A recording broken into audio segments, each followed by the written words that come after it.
The decision has been made. We are getting rid of these cabinets. First things first, I have to clean off this entire countertop because all of these are going to be coming out.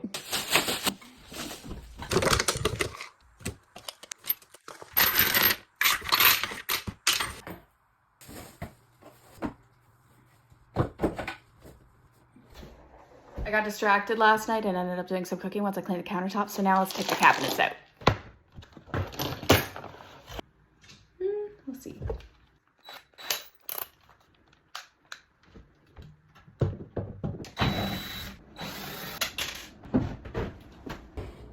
That wasn't even attached.